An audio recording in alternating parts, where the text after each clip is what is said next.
Hello and welcome viewers to an economy run. Oh dearie me, there, off to a bad start. Traffic is an absolute pile of poo for economy runs because you have to accelerate from a standstill. And acceleration, constant harsh acceleration, is very bad for economy runs.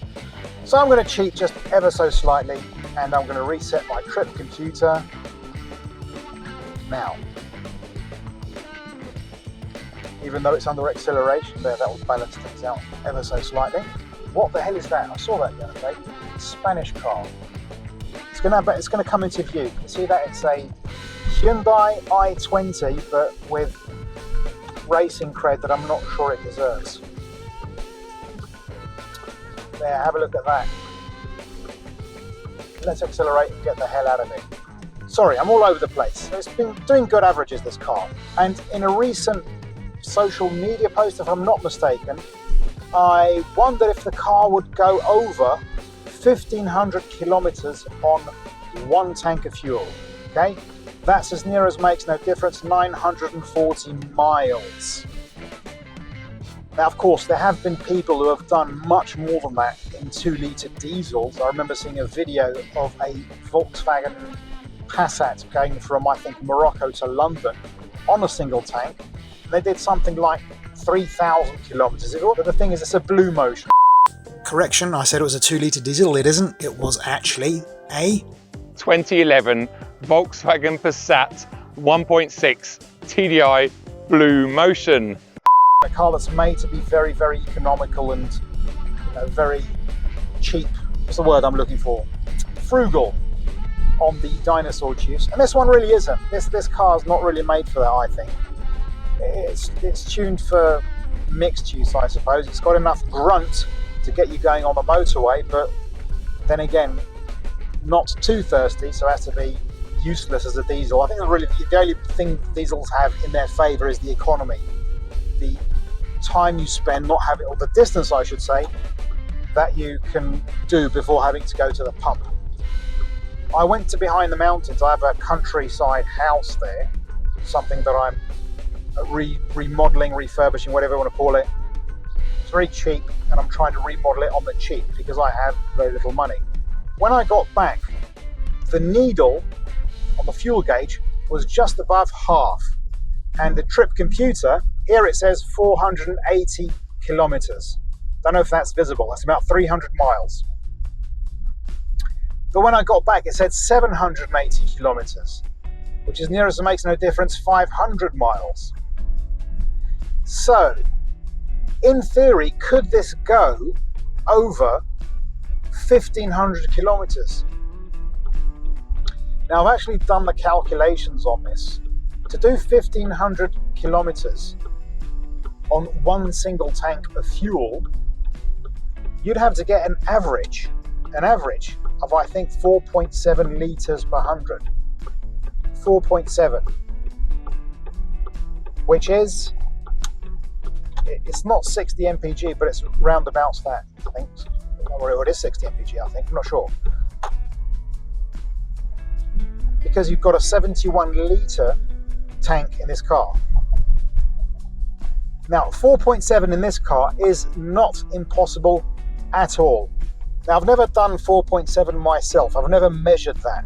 I've had it on the trip computer, but in real world terms, from, you know, brimful tank to brimful tank, which is how you should measure it properly, I've never done that because I've never had the opportunity. The only time I actually did something like this was with my old 1.6, where I went from my house to a project I was doing way inland, came back and refilled, and I measured 4.89, I should say, litres per 100 kilometers, which is, you know, 50 something, 57, 58 mpg. Which at the time I thought was brilliant, but in all honesty, that could be better.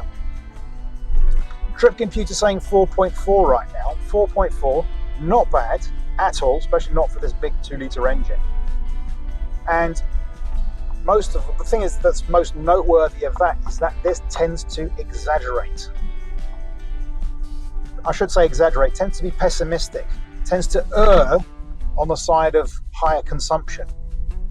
Which is sort of good news, you know, because you think, oh my God, I've spent all that money on fuel because of this high consumption. Turns out it wasn't that much. It went further on the same amount of fuel, which is good. My goodness me, it's hot already. 23 degrees outside, but it feels a lot warmer on the inside. Yeah, it's not worth air conditioning right now. If you're in England, you're probably thinking 23 degrees? That's boiling. Yeah, but I'm in Southern Europe and we're really used to this kind of higher temperature, I should say. This is absolutely beautiful spring temperature, 23 degrees. Marvelous. I think we only start to get really hot, feel bothered by the heat when we get to temperatures, that begin with a 3, I would say. So we're now at 4 litres per 100, 70 mpg. Now I'm going to go off the motorway and go to back roads and see if I can keep this average up, because this is an economy run after all. It's in the title of the video, and I've been harping on about another economy run of doing 1,500 kilometers on a single tank, but that's not today. It's not today. It's nearly midday. In a couple of minutes I'm going to get home and have lunch. So today is just a very quick economy run in the very close area surrounding my house. We're in Maya, by the way. It's just a suburb of Porto, a bit further north. Lovely place, in all honesty. Oh, big fat lorry. Slow down. We're already at 4.2 litres per 100 kilometres. Is he going to make it? Is he going to make it? What do you think? Put in the comments below. Is he going to make it? Or is he going to destroy something along the way? I didn't let you through, mate, but, whatever. At least he thanked me as a way to sort of like saying, stay there. I'd probably do the same, to be honest with you. So I can't really complain. Now the trip computer's up to 520 kilometers, which is good. It was 480 a moment ago. It's 460 this morning when I took my kids to school.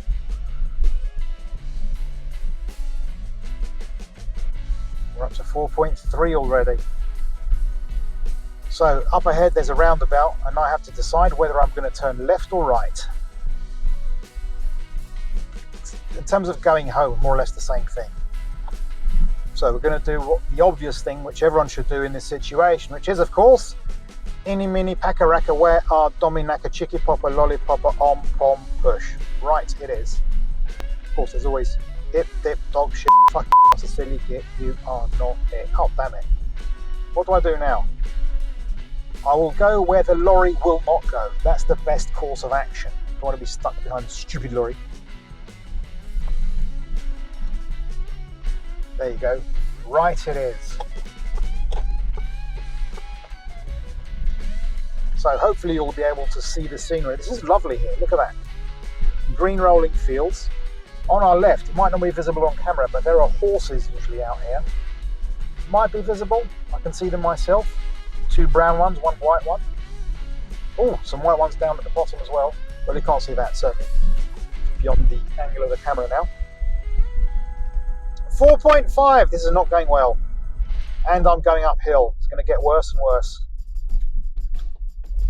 Take my foot off the accelerator, put it into neutral, come down to 4.5 again. It just peaked at 4.6 just a moment ago. Oh, exciting, nail-biting stuff. You can't see that, can you? You can't see my average here, I think. I think it's being obscured by the steering wheel. Goodness me, it's hot. But I'm not going to turn on the air conditioning because that will ruin my average. Well, won't ruin it, but it certainly won't help.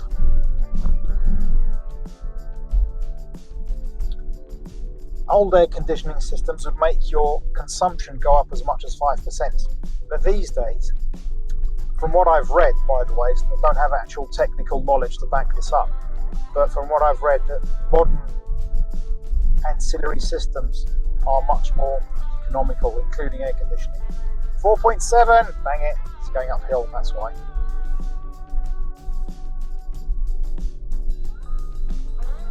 Try to keep the speed up so I can then coast on the momentum. 4.8, this is not going well. Wait. Christ almighty, that was scary. These white vans that we have here, these smaller ones, they're always driven by maniacs because they don't actually own the vans, they're bosses. They don't give a hoot about the vehicle, so they will drive stupidly. It's true. When I worked at a company, we had a company car. Everyone would drive it like they'd stolen it or if it was rented. And I thought that was out of order because, well, we worked for the company and the company paid our wages. And if the company had to spend money on things that, you know, they were hoping to avoid spending things on, then, you know, we could go under because we weren't exactly rich. The bosses weren't exactly raking in millions in profit. So when I drive the car, I try to get very low averages. It was a Peugeot 208 1.4 HDI, which I absolutely hated. Awful car in many respects. It was well equipped, I'll give it that, but it was horribly unrefined, horrible to drive. It had that ridiculous tiny steering wheel. Oh dear. Sorry. I didn't like that car at all for various reasons. It had that, I mean, the two of them, I was already talking about the ridiculously small steering wheel, that I could never get into a position that it did not obscure the instruments, the binnacle. That was really stupid a decision on Peugeot's part, but they're still doing that to this day. Peugeot customers are thickies. There's no nice way of saying it. Also, it had the first touchscreen, the first version of the touchscreen that was put in PSA cars. It was just the worst interface I've ever used in my life. So yeah, very quick review of the Peugeot 208 there. But in all honesty, that engine was very frugal, the 1.4 HDI. I managed to get 3.5 easily. So 3.5 is like something like 80 mpg. It's a ridiculously good average. So I'm going to go right again because it's already past midday, so I'm going to go direction home. Check out these wonderful houses. Can you see that? Look at that. My God, that's gorgeous. Now, even though you're seeing the edited version of this trip, I've been recording for 28 minutes, which I think is very long. So just to save me time in the editing booth, I will stop for now. Well, that didn't take long. Driving through the centre of Irmesinde, a very small town on the outskirts of Porto. Lots of people live here who work in Porto. But in terms of actual choosing a good route for an economy run, this was a very, very bad idea. I'm at 4.8 already. Now, in the general scheme of things, that's actually very good. I rarely get that kind of numbers when driving this car. But if I were to do an economy run, that would be terrible because I wouldn't make it to 1,500 kilometers. But then again, if I were doing the actual proper economy run to try to shoot for 1,500 kilometers, I wouldn't be going through the center of any town at all. I'd avoid them like the plague. Oh crap, we're very close to the motorway, and when I get there I'll be able to actually sort of not open the taps, the exact opposite. Cruise nice and economically, in low revs, high speed. That's the way I like it. And instead what I've got is 4.9 litres. It's 4.7 about a kilometre ago. That's how rubbish cities are for economy runs. Don't run anyone over biking. There you go. Can you see those numbers? 2.3, 1.8, nice low numbers. Yes, but then I accelerate, it's going to go up and up and up. There you go. 5 litres, there you go, 56 mpg. Rubbish. See, look at that. Look at that poetry in motion. I drive one of them. Oh, now it's 25 degrees. It is getting a bit hot in here because even though it's like more or less spring temperatures outside, in here I'm in a bit of a greenhouse, so it does get a bit warm. I'll crack open the window, but I'll do that later. We down to 4.8, that's good. Can I overtake this lorry, this tanker? I'm sweating like a pig. Ugh, is that visible? I kind of doubt it, but anyway, it doesn't matter. You don't want to see my face anyway. I know I don't. Whee! Oh well. when I get home, I'm going to show you the final average. Hopefully it'll be better than the one that you see here. Well, actually, you're not seeing anything at all. What am I talking about? What a thickie I am sometimes. So, see you in a minute.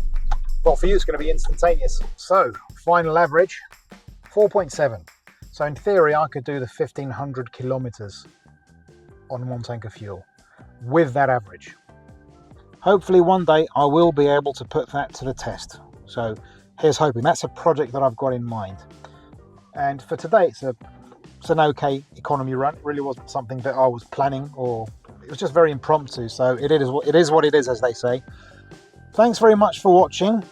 Please go and have a quick look at the merch store, see if there's anything there that you fancy. It's especially focused on Citroën C5s, but there are other things too. And I hope you enjoyed the video.